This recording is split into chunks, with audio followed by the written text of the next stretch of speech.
Hello again, Mystical Musings listeners. Tava Baird here, and I just want to give you an explanation for the layout of this week's episode.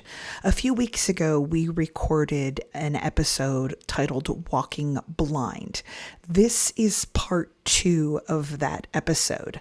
However, in editing, we realized that a discussion on crystal skulls and the crystal cave fit better with this part 2 than it did with part 1. So what you're about to hear is a short discussion left over from part 1 on crystal skulls and the crystal cave. And then you'll hear us start a whole new part 2 of the episode. So when we don't say hello until like 10 minutes in, that's what's going on. Thank you so much for listening, and as always, for putting up with our insanity. I saw your face at the end of that. There's something else I last. didn't read here as you were doing your goodbye thing just now. He said, Crystal Cave, the cave of skulls. They sing in the voices of our ancestors. Did you have much crystal skull stuff recently? I did. Yeah. And I know of at least one that was found in a cave in, I think it was South America, that someone Mm-hmm. actually saw like a glowing light coming from like a cave, like in the jungle.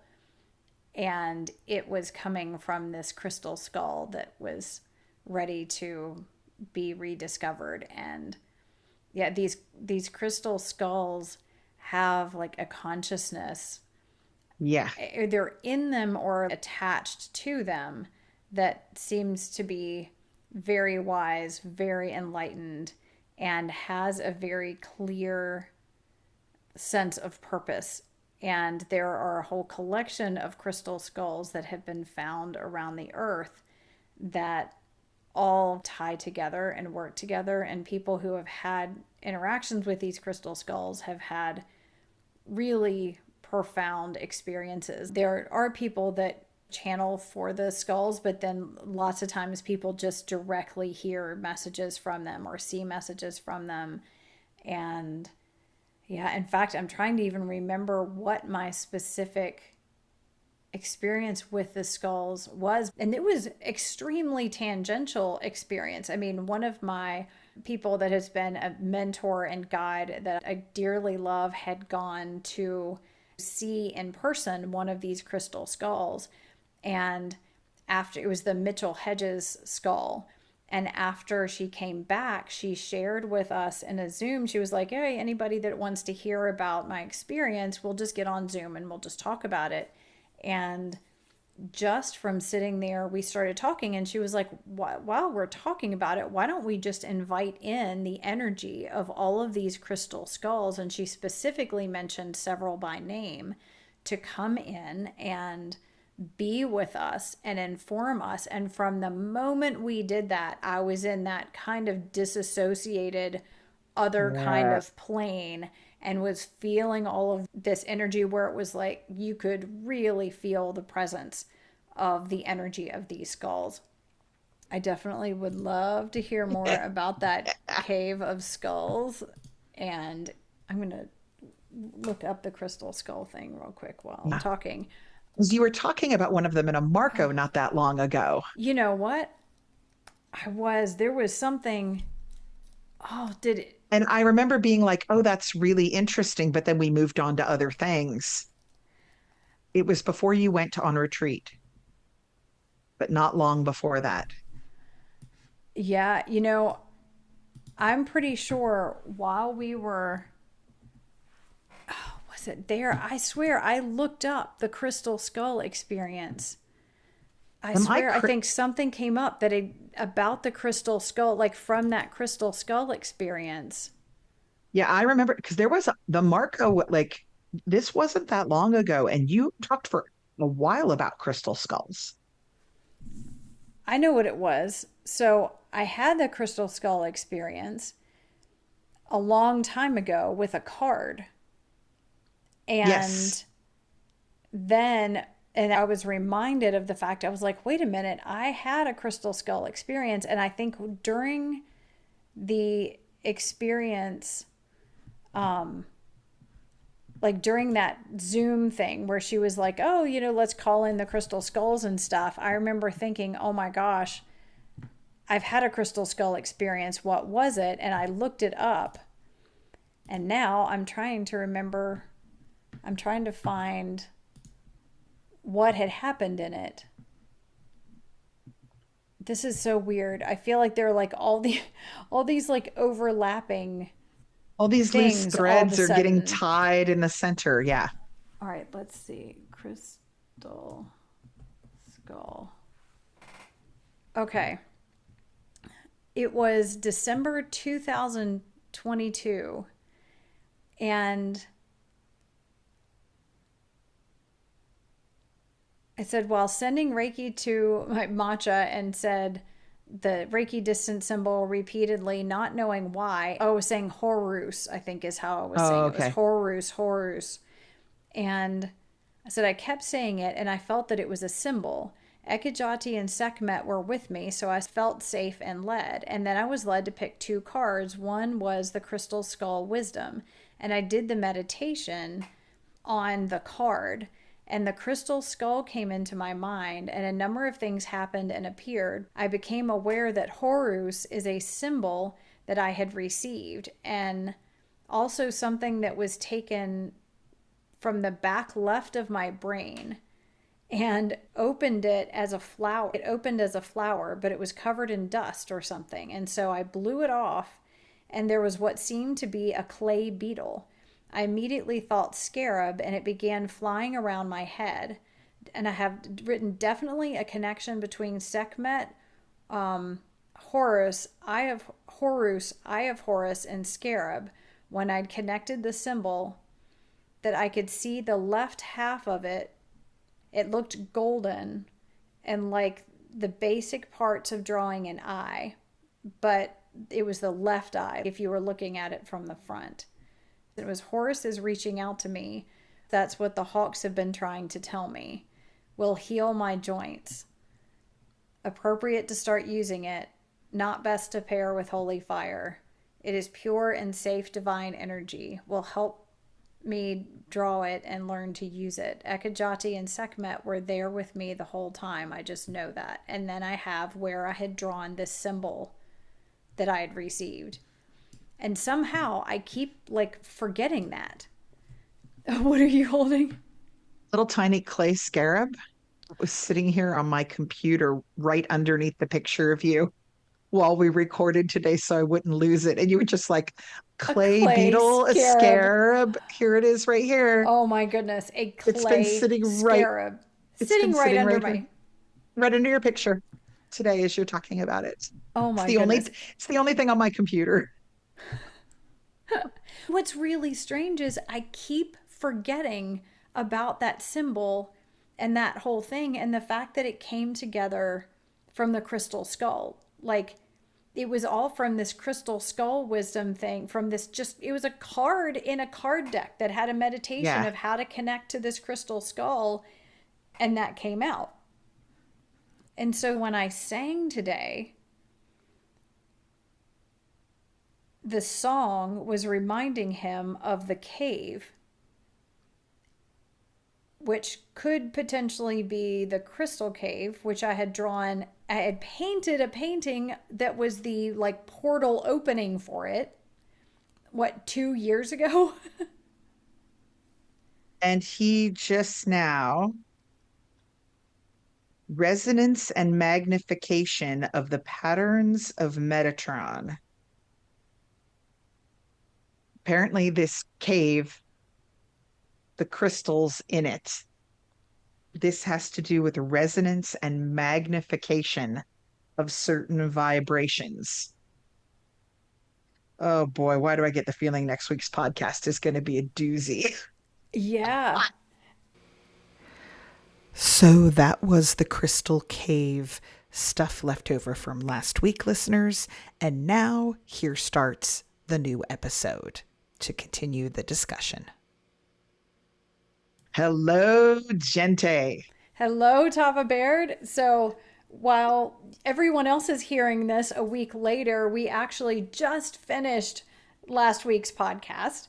We were so into the energy with this whole crystal cave thing and all of the stuff that was going on that we felt like we had better keep going to make sure that we can kind of flesh out this information for you, because there seem to be a lot of loose threads that are tying together here.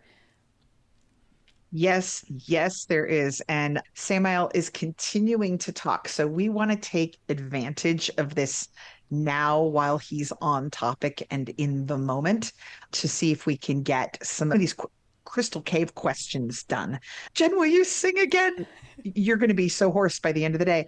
He is ready to talk, and I cannot wait to see what the heck happens next. Okay. Does he have any guidance about the song? Because I know the last couple were very much led by him. So, He, have you heard the organ in the cave?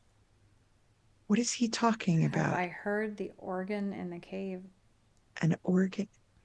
Hold on. Like This, a pipe organ kind of thing? Kind of yeah. organ? Is there an organ in a cave around? Hold on. Google. The What? caverns. The What? caverns. In What Virginia, caverns? I'm trying to remember if it's one of the caverns in Virginia. There's a pipe, or there's an organ. I think it might even be made out of stalactites or stalagmites. Oh my God. Okay, let's Google this. Here we go. Here we go. Googling in real time on the podcast. Oh, Okay, you think it's where? it's near Luray. It might Organ actually be in a Luray. cave. It's like pipe. It's type I in got it. caverns. Yeah, The it's great a pipe organ. stalacpipe organ. The great stalacpipe organ is an electrically actuated lithophone located in Luray Caverns, Virginia, USA, covering 3.5 acres of the cavern. It is considered the world's largest instrument by the Guinness Book of World Records. Oh, I didn't know that about it. It is operated by a custom console that produces the tapping of ancient stalactites of varying sizes with solenoid actuated rubber mallets in order to produce tones. The instrument's name was derived from the resemblance of the selected 37 naturally formed stalactites to the pipework of a traditional pipe organ, along with its custom organ-style keyboard console. It was designed and implemented in 1956 over 3 years by Leland W. Sprinkle inside the Luray Caverns near Shenandoah National Park in Virginia. And then there's a whole history and a construction. I And have been apparent there and you heard it, have. but I was like a kid on a field trip. I don't at all really remember. I just remembered that there was a pipe organ made out of like stalactites, but I don't know. I mean, I'm sure some part of me still remembers it. He says, so he said, have you heard the organ in the cave? Close your eyes and sing along. I'm so Okay. sorry. I don't know. Why do I keep asking for? We I keep always do thinking say, it can't get stranger than, than it but did. Jenn, in addition to channeling song, we'd like you to remember an organ you may or may not have heard from your childhood inside cave in Shenandoah National Park. And if you could And please sing sing along. along, sing Okay. along. Well, of course. Uh, I mean, who don't you do that every afternoon? I mean, this is like a regular thing for people to do, right? totally makes sense. Okay, all right. Well, I I always, asked, so I I will. always, I'll do it. my This is going God. to be interesting. And actually, the gong. Ever now that I'm talking, the gong is talking a lot, which kind of seems like it's helping me with hearing the Uh, sound. So thank you, Spirit of the Gong. Ladies and gentlemen listening, this may be the final episode of the Mystical Musings podcast, as eventually Jenn will just go, "Yeah, I'm out," as Samael's requests keep getting weirder and Hey, weirder. hey, Okay. I don't know why I'm in this far. I mean, You took a let's walk do with him it. last episode. Now he wants you to sing to something you probably haven't heard since you were 10. That's all right. Usually I sing to things haven't maybe ever heard, so or that I don't remember hearing at least or have any sort of physical reference to in the physical world. So really this isn't when I think about it, this isn't that far out there. All right. All You right, are I'm such gonna a get good to sport. singing. All right.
Well, I'm not sure how well I did, but I gave it my best.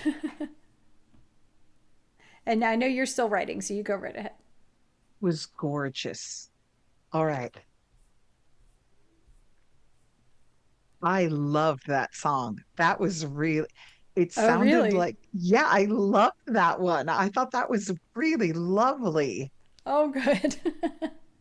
I could picture you standing in a cavern singing. Um, it had a it had a different echo to it. Like I know there's a vibration and echo in a lot of the singing, but it's just different, and I really liked it. Thank you for being willing to Sure. attempt to Thanks for sing being along with willing an to organ. listen. Here is what he said during your song. Samael says, "Conjure angels, Umshala. Sing and play music in the womb of the earth as the water becomes art. reaching skyward and centerward at the same time. Echo and balance, echo and balance. Caves are holy places. They contain altars to what lies under the surface. They are the birthplace of stones and mystery. And like valleys between mountains, they are natural vibrational amplifiers. It is natural and good. Interesting, he used natural right twice in a row there. It is natural and good that the stones and crystals birthed in a cave should carry its memories and song. Look not just for the traditional meanings of stones, but for its parentage of place and the refracted light of the beings who take shelter and travel there. Ugh. Yeah, my brain is like, okay, wait a minute. I think I started getting lost at the looking at a different, not to look at stones in the regular way, something about the parentage. I started getting Yes. lost. Okay, here's what I think this is.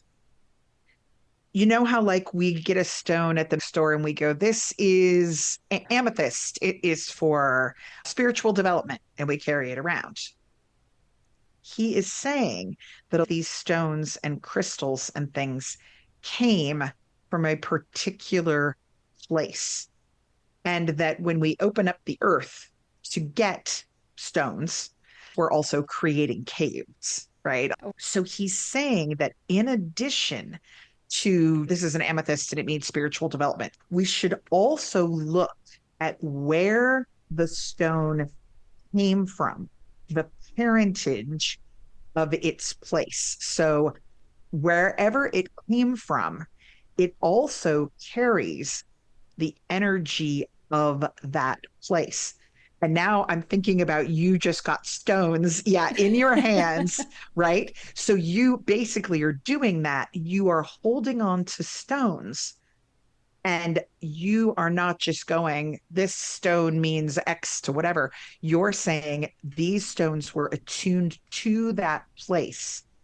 They carry some of that energy. And he wants us to realize that there's another deeper layer to the vibration of these stones than simply the ones that we look up in the stone and crystal book. He wants to point also that those stones not only carry, because a lot of them come from places that are natural amplifiers, valleys in between mountains, you know, from the foothills of mountains is where we tend to pick them up, from caves, that if there are beings that took shelter in those places, think back to cavemen, right?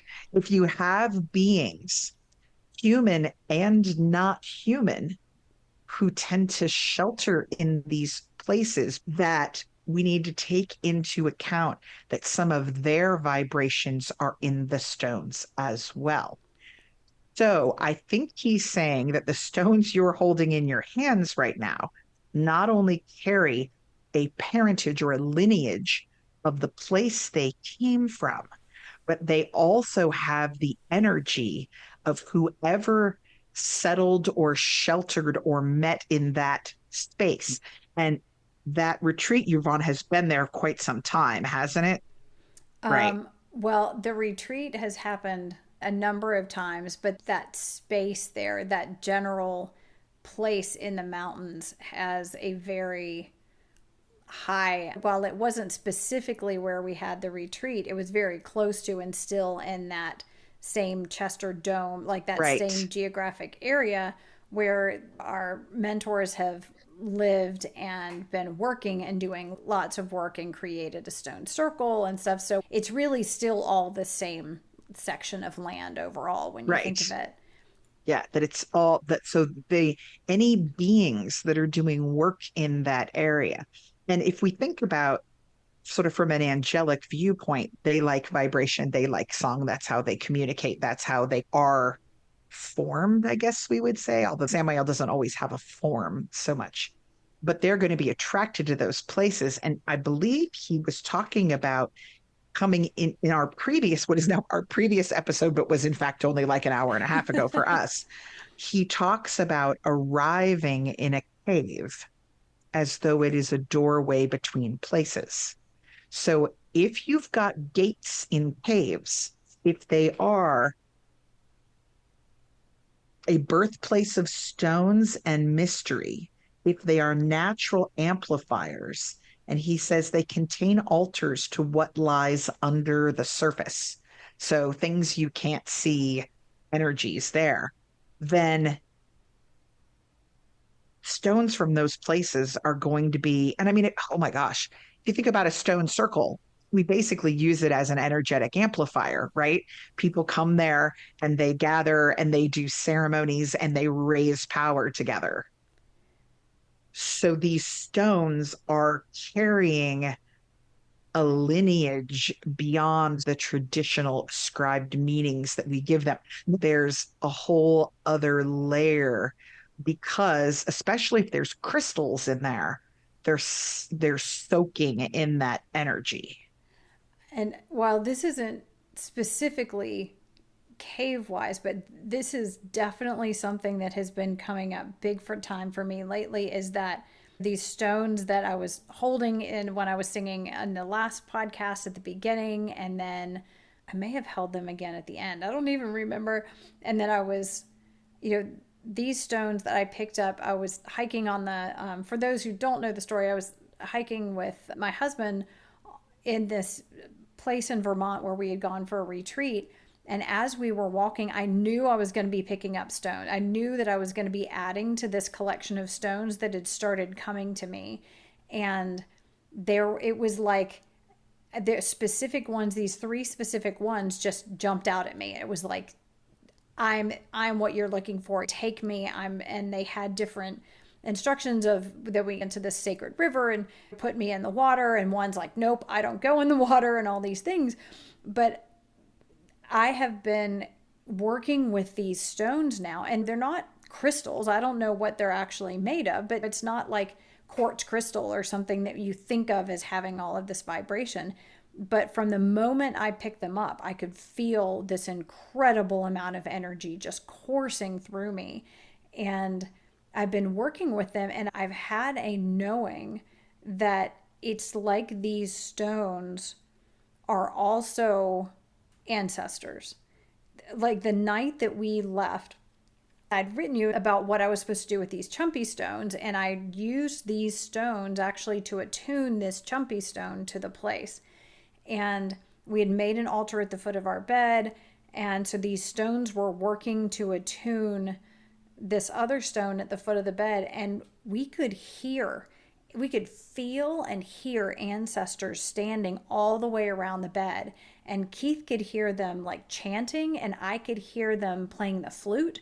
And it was so profound that I didn't even feel like I needed to do my regular bedtime kind of preparation of calling people in and all of the energetic stuff that I do, because it felt like it was actually disrespectful, because it was so clear that there was a group of ancestors or spirits of place that were around.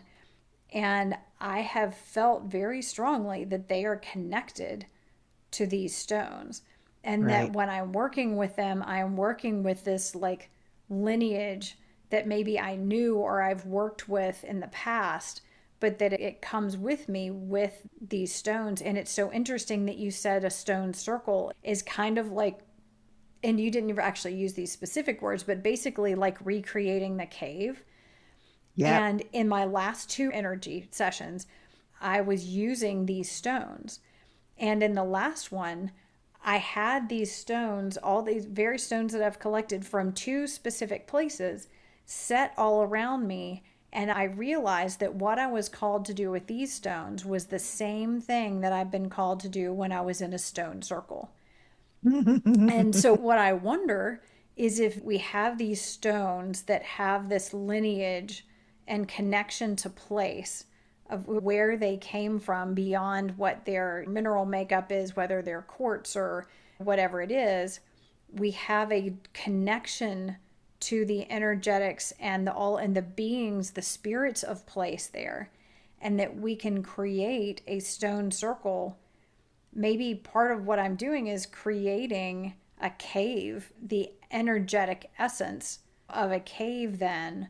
And when I sing and work within it, it is having maybe the effect of being in a crystal cave.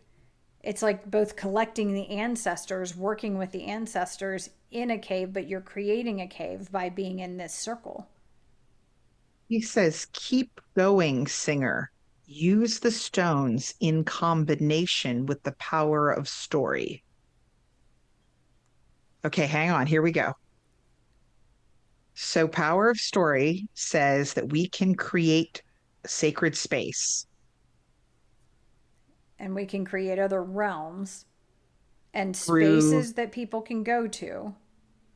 through song and art and story and dance, that we can create energetic spaces that are real. And now he says, summon in ancestors of place to expand the original boundaries. Okay. What about this? So you've got ancestors in those stones that came from another place. You use song or your healing session to create an energetic sacred space. You can call in whatever ancestors you want, but what if those stones in particular are like a tool to shortcut in those place ancestors to your healing session? So you can expand, ladies and gentlemen, we're about to expand the state of Vermont. What if by bringing those stones, and you might not know all of the names of Vermont, but what if by bringing in those tools while you are creating an energetic, sacred space for healing or connection or for people to visit or whatever, by bringing those tools in that have the echoes and the vibration of Vermont, that you're kind of inviting all of those ancestors like a touch point, like a sort of like, hey guys, here's the flag you stand under, come stand over here. What if it's a shortcut to bringing them in with you? Yeah, I mean, it is definitely, there's no doubt in my mind that it is bringing them in with me. And like, I can feel the presence of them, of their energy in. And there's also, so I have 3 stones from the barn here, that where our horses are, where we work all the time and feel connected to the land there. And it's like their part. So I have 3 from there. I have 3 from Vermont. And I've been waiting for the additional stones. But this last session, I picked up 2 different crystals that I'd actually taken with us, like ones that are polished that I'd bought that we took with us to Vermont and was a part of all this. So it absorbed all of the energy of this Emissaries of Sound retreat. And I got to thinking those additional 2 brought different energies, but now with what Samael is saying too, it also brings in additional specific locations and the addition of the ancestors and the beings of place there.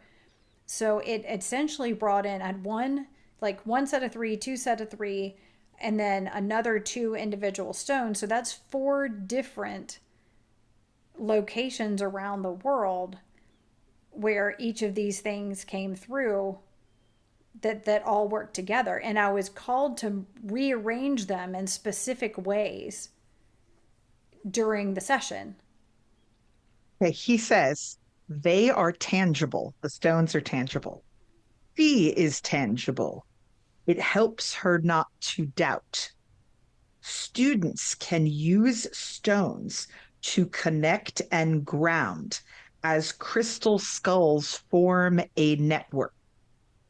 So I think what he's saying is we're in a body and it helps us to have things to touch when we're dealing with all of this up here, right? And so those stones, when you already have a lot on your plate, you're channeling things, you're bringing things in, exactly what you were just saying. Having the stone there is a tool to, it will not only expand the space that those energies hold in what we call Vermont, it will allow them to come into your healing session and for you to hold on to them. And if necessary, if somebody else was having trouble grounding, they could touch them.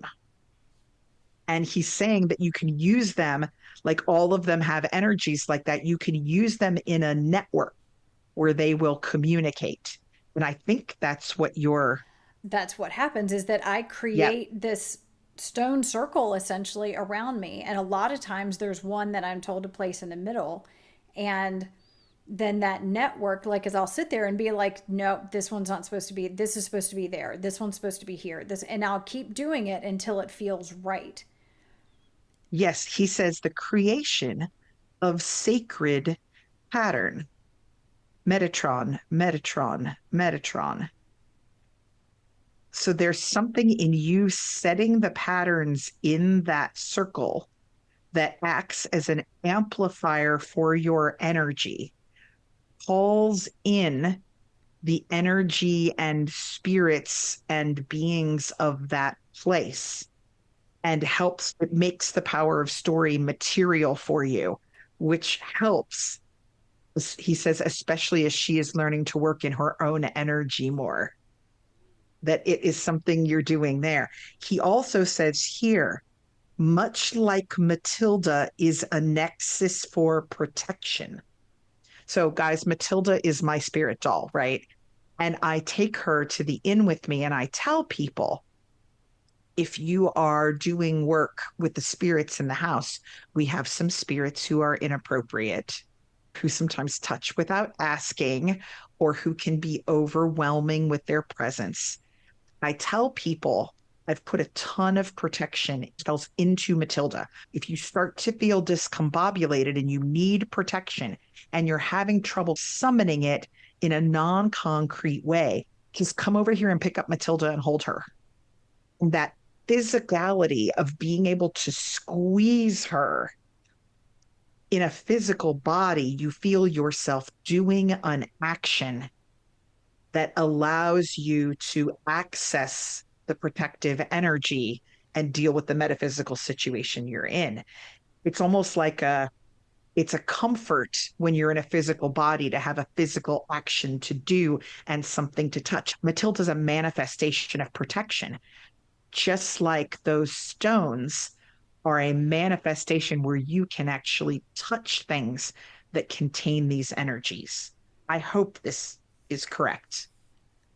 I definitely feel it when I could imagine and connect energetically with that space, but being able to Yeah. pick up and hold those stones, I can instantly feel it. That just the tactile nature of it, the weight of them, the vibrations coming off of them are so strong. It feels like they're just massively pulsing in my hand. So, and wow, yeah. Yeah, he says you are creating your own ritual tools. These tools have power.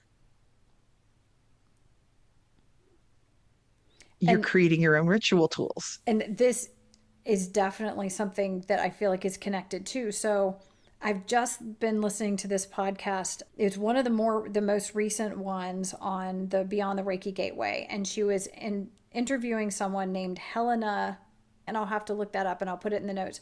But she was talking about astrological mapping, I think they called it, and it's basically taking your astrology chart and looking at the physical world, like the earth, and where you have lines through in all these different places in the world. So there are certain lines of yours from your astrological chart that go through very specific geographic locations. And some of them really resonate with you because of the type of line and what planet it's associated with and all this kind of stuff. Some of them are areas that are really rough for you to be in, and some have you have a lot of resonance with, and some you have resonance for specific things like spiritual growth or past lives or remembering these things.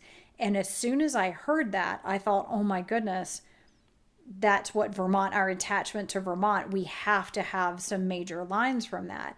And then I was thinking, well, having gone there and having brought back with us these physical things, even though we're not living in Vermont, we can access the energies of things that are where we have deeper resonance, where things that would help us to remember and open up.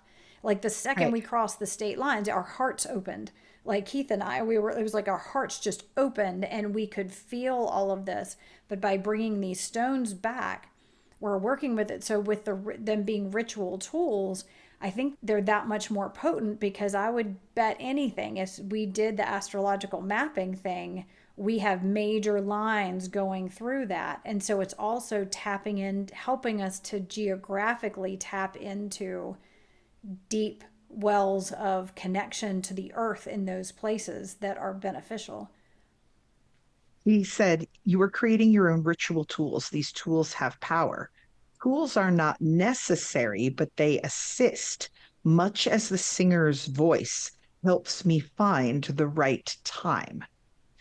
I think this is really interesting because we've talked about how the disembodied often have difficulty with the concept of the same time as us.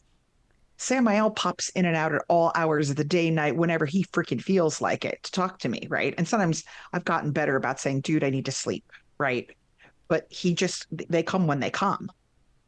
But we actually have scheduled time with each other. You can talk to me without you singing. But when you sing, he knows it helps him locate where we are, and he knows what we are about to do, and it gets his voice here in the right time. Like, remember the Metatron thing of saying Metatron 7 times? It helped Metatron to locate us in this specific incarnation, this specific location in time, because he operates like outside of time. And when I sing, it's creating patterns and stable. You know how he talked about that it creates a platform? Yes. It's like it's not just a physical platform, but like a platform in space and time. It's like a place where we can meet on our time and he can find us in our time. The time we need him to that. speak. This cracks me up. It's like now I have this picture that your voice is creating like a metaphysical bus stop for Samael, that he's like, oh, that's where they're going to be. Oh my gosh. Oh, he also has something else to say about the tools. He says these are the items that may be passed on as gifts. So we've talked before about when people die, we're holding on to Great Aunt Edna's china set forever. He's saying if we're going to pass anything on, let it be these ritual tools. Yeah, we talk about lineage bearers in all of these ancient wisdom traditions and things. These tools are physical lineage bearers. They carry the energies of all of the wisdom and the experiences and the knowledge and the energies of all of those that have worked with them, all the places where they physically came from, all of the energies and experiences and interactions that they've come in contact with since that time, like during the various healing ceremonies or rituals or sessions and all of that. Can you imagine like inheriting something like that from a family member? It's like a lineage of all of this healing knowledge and being able to literally like a touchstone for all of this wisdom and energy. And you were in another cave recently. You brought me my water bottle from the salt caves. Yes. Yeah, so you've had multiple caves. I have. And the salt caves, would you talk a little bit about this? Because I don't know, did we ever talk about that on the podcast? No, we never talked I about thought that was fascinating. So we were at a wedding in New York on Long Island, and a family member was like, oh, there's a salt cave right by here. We had never heard of it. She was like, oh, it's amazing. You have to do it. So we signed up and got tickets and went. It's a healing center in Roslyn, New York. And so it's a place that has yoga and all kinds of energy healing and like a metaphysical kind of shop with crystals and stuff. But they also have these rooms that they call the Salt Cave, and it's actually called Rosalind's Salt Cave. If you are near there, it's fantastic. The woman who runs it is absolutely amazing. And this cave, she's actually created these rooms that are just like walking into a cave. And the floor is entirely like coarse pink Himalayan salt. Oh So my God. you walk into this little, there's this little thing where there's these bricks of Himalayan salt that you walk into in your on your socks. Then the whole rest of the floor is made out of the coarse, like loose, kind of like walking on the sand at the beach, but it's coarse Himalayan salt. There are these zero gravity chairs in there. The walls are giant chunks of raw Himalayan salt. Like, and then the ceiling is not, but they had made it look like it was like a cave with like tiny little bits of the plaster kind of drip kind of things and stuff, and had embedded all of these little tiny LED lights like stars in it. On the Oh, far end, they had made water feature where the water ran over the salt, because she said, in salt caves, there's naturally running water down the walls. And so she wanted to recreate it as realistically as possible. So you right. have the sound of the water and you have the water running. The walls are all these huge chunks of salt. And the second you walk in there, the energy is palpable. And so you lay there, and it's like a 45-minute session, I think. And they have this soft music playing. But the other thing is, when they shut it and they turn down the lights, they also turn on this machine that grinds this very, very pure, very specific kind of salt. And it grinds it up super fine and then aerosolizes it. And they pipe it into that room. So you're breathing salt air into your lungs while being in a room that is completely filled with salt. It is absolutely incredible. Everything falls away. You just feel so peaceful and grounded and clear, and the energy was so strong in there. And you just leave feeling purified inside and out. And there are all these health benefits to breathing this salt air.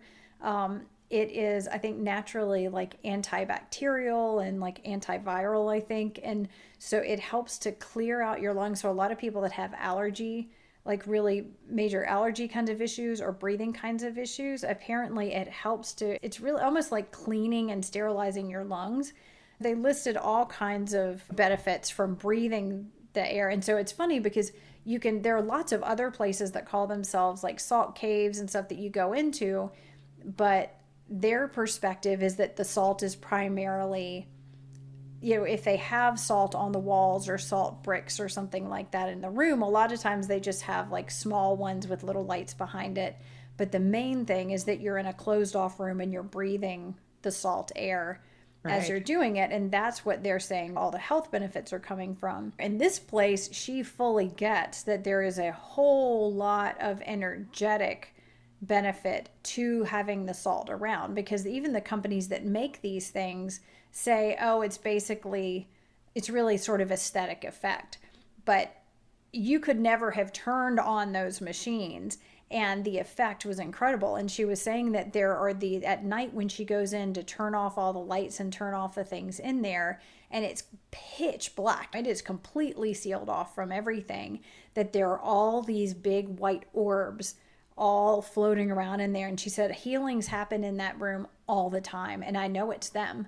And we didn't have a chance to really talk that much about what it was, but it was a cave that had, in this case, been created by humans, but the space that it created had clearly attracted these other benevolent, loving, healing beings that were hanging out in there and benefiting the people that were coming in. But it was absolutely, absolutely incredible. I'd highly recommend it. Oh my gosh. Incredible. And Oh, Keith and I kept saying, we were like, what would happen if we did music in here? Like, we're like, I want to be in here and do a sound healing. And when we went to, I think it was Endless, maybe it was during spring break or something with our daughter. And we were in there going, oh my goodness, I want to be down here because there's a room where you can rent where people like get married and stuff. And we were thinking, oh my goodness, if you could have a sound healing, like a ceremony. And after what Samael was talking about, I was like, we might have to have like a power of story Oh in, my God, like a could you live power of imagine? story in the caverns. That would be incredible. Oh my Yeah. gosh. Holy cow. So we're getting stuff on ritual tools and like the whole have you heard the organ in the cave thing just kind of blew me away. You're like, yeah, when I was like a kid, but then you sang beautifully with it. Yeah. And Caves singing are with the holy organ in the cave. places. Yeah. It So, makes me wonder too, like singing, if we create our own stone circles within our spaces. I mean, sitting these stones down and honoring them and doing the things that I was naturally called to do, and then singing in those spaces. If it's magnifies, if it sort of replicates to on some level, a cave, and we yeah. sing, what happens? What Ah, happens there?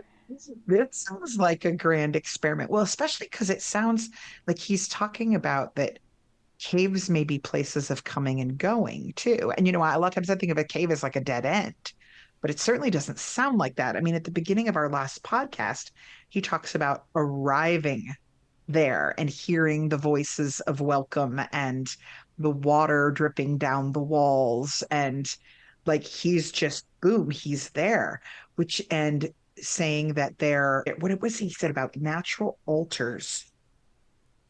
Now I gotta find it. Caves are holy places. They contain altars to what lies under the surface. They are the birthplace of stones and mystery. So, if we're looking at a cave as a womb of the earth, if you were to go in, like imagine the salt that was in that cave you guys were in. At one point, some of that salt was mined and sent out into the world, right? So it's not just salt there, it's carrying the vibration of everything that was starting to come in, everything that inhabited that cave as well. And if the salt was very, very purifying, you're going to have probably energetic beings popping in and out to cleanse themselves and balance energies and things that are healed as that cave is formed. And then that energy from that cave, people are sprinkling it on their French fries. I mean, this may take a while to digest. Yeah, there are a lot of aspects of what he had said. Yeah, Well, go in ahead. Ireland and Scotland, I believe it's both places, there are caves that they have discovered. And one of them is described, I think the one in Northern Ireland is described as like Ireland's gate to hell. And that cave was seen as not belonging to Earth and not belonging to the other realm. These caves were dedicated to the Morrigan, and they believed that Celtic warriors were sent into them to train for battle. And Interesting. if we look at into a lot of folklore, there's a lot of places where caves are seen as almost like a liminal space where they're not belonging to the earth. They're this hidden realm that bestow a magical otherworldly energy on those who visit. And there are holy caves dedicated to different entities. When it makes sense, the idea of a cave as a portal. I mean, when you shamanic journey, a lot of times you would go in, you would maybe choose a cave and you would go into a cave as a way of accessing the lower world. And the Right. lower world, in a lot of instances, is really like the world where you would encounter the more earthly kinds of beings or interact with your spirit animal or to connect more deeply with the nature kinds of spirits and the guides and things like that that are more earthly, but lower not necessarily meaning beneath. The lower world is really more of, in shamanic terms, is more of a place of pure safety, and the things that you'll encounter there have your highest good. Like the things there are enlightened, or the enlightened version. So you could go down and like encounter the enlightened version of an animal, a plant, or whatever, something that's in its full knowing there. That the Right. idea that a cave is, again, yeah, it's another way that the cave has been used like as a portal and Yeah. a place that It's you would come and go from. a doorway or a gate. Really interesting stuff. And Oh that my painting goodness. then that I made, that he said was the gateway to the crystal cave, and to use it wisely. What are you supposed to do with that then? Yeah, How big is it? it's big. It's like, It's that huge one yeah, that's it's like 3 or 4 feet. I think it's like 6 feet by 4 feet. It's is it massive. We it's the don't one you even paint currently own a vehicle large enough to get to move it in. it's the one you painted in the garden? Yes, Okay, that this brings a whole nother aspect to it. Because it that was the does. one where you went out and I mean you had an entire experience creating that painting. Do you have written down? I know you must have documented it because you I remember you writing it down. I I'm know at least sure I there's a wrote it. Marco. Yeah, I'm sure I wrote it down somewhere because, yeah, I had gone out into, yeah, I went out into the garden. I had all this paint. There was all this inspiration all of a sudden of like, I have to, I have to do this. I was marking you. I'm like, I'm going right this second. I just turned around, drove out to the store, bought these giant canvases, bought all this paint, took it straight down to the garden, and was Yes. like barefoot and painted this whole painting. I was playing all of the chakra dance music and going through each of the chakras, and Yes, I was yes. just covering, and I painted the whole painting with my body, like with my bare hands covered in the paint, and my forearms and everything just covered in the paint, and I danced it. I like embodied the energy of these chakras, and I danced it onto the canvas, and yeah, and painted it with my body as the brushes. Is there any way to find I would I would love to know if we open up those notes now, because that was what, a year ago in June or something? It was, how long ago was it? It may have even been further away from, like, longer than that. I would It may have love been to read two those years notes and ago. see if any of this stuff is getting echoed in there. Yeah, yeah. I'm gonna have to do that. I'm gonna make one little Hail Mary attempt to find it. It was painting in the garden. I know there were Marcos about it because I remember, and then I remember coming over to your house. We recorded a podcast. It's the one we did in person at your house. And I saw the painting that day. Yes. Um,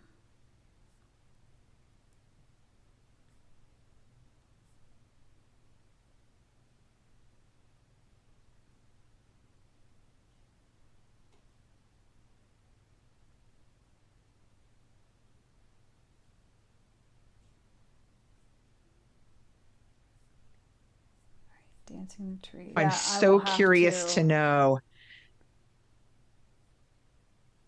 Let's see. How can I search? All right. Let's see if we can. All right. Find Big Mama Jama painting. crystal cave. Yeah, it was back when you were getting ready to make all the chakra dance videos.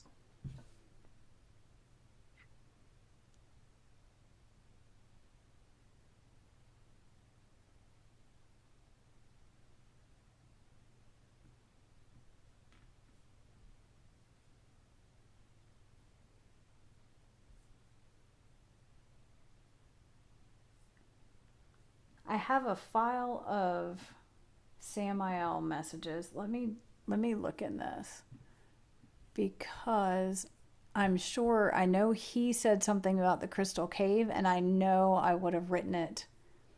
Kept thinking it was like last year in June, and I don't know why I'm thinking that other than the weather would have been right for it.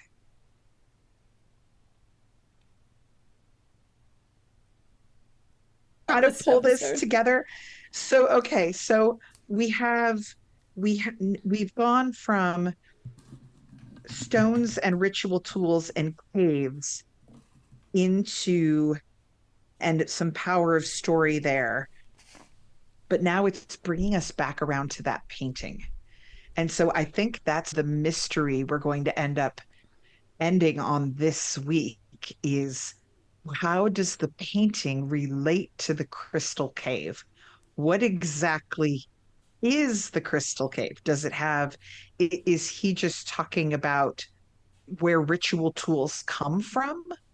Or is the cave somehow related to what we were talking about in the last episode of creating a place? He talked about approaching the Temple of Song and being unseeing and being bathed in sound.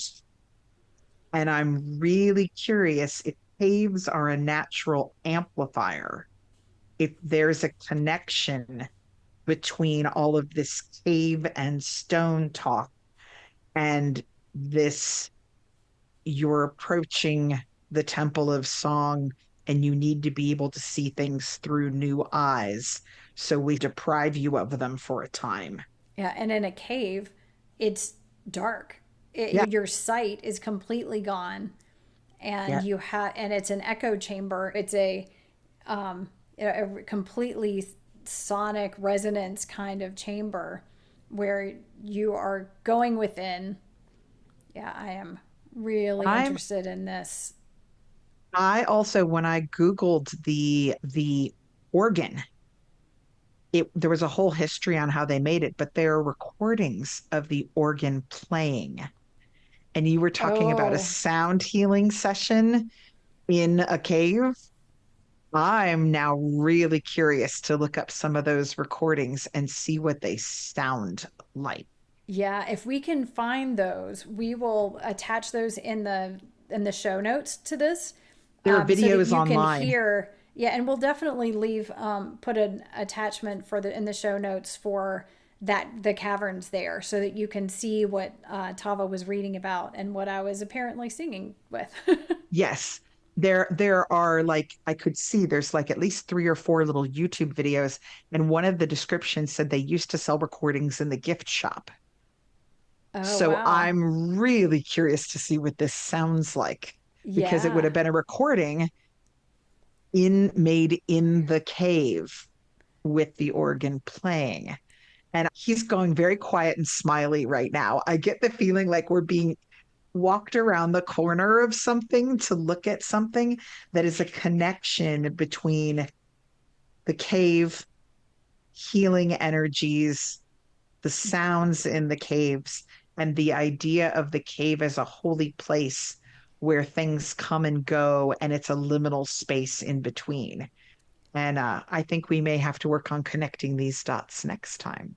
yeah. I look forward to that. We may have to make a mystical musings field trip to the caves to hear these organs. That the guy who invented it, he was apparently a mathematician and like really smart guy. And they talked about the whole process that he did, but he used to sit in there and play it.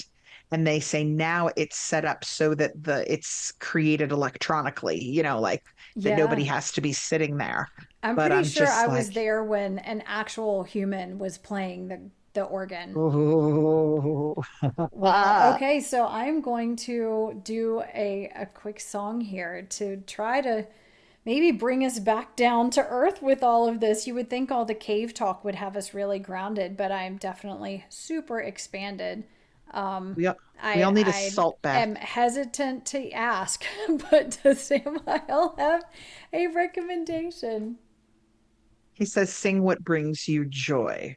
I appreciate that. Okay, I'm going to switch things real quick.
was lovely. It Oh, actually I thought it was really neat because it sounded a little bit like an organ to me at times. really? Yeah. I was like, oh, this is really neat. Interesting. Yeah, I was holding my stones from the mountain there in Vermont and asking it to just wrap us in that energy and the solidity of, Yes. mountain and ground us and bring us back full circle to a grounded place. And Samael just had a few last sentences. Where are the caves inside you? What creatures that cannot bear revelation shelter in their darkness? What treasure have you hidden there? And how do you tell the difference? Wow. Well, Nothing like leaving us there's on a the light note. there's the start of a whole different series. Yes, yes.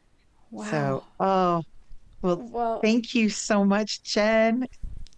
yeah, thank you, Tava. Thank you, Samael. Thank you to all of the spirits of place that have been guiding and supporting us, and Michael, as always. And Yes. thank you to all of our listeners who have held on here with us to the end of this very unconventional kind of episode where we've been a little bit all over the place. But you get to be here, right here with us as we're at the very foundation of discovery of a whole lot of really interesting magical things. I think we need to title this episode Spelunking. Yeah, metaphysical spelunking. Metaphysical Spelunking. I don't know how to spell it, but we'll figure it out. Thanks so much for tuning in, everybody. Take care. Take care and walk with blessings.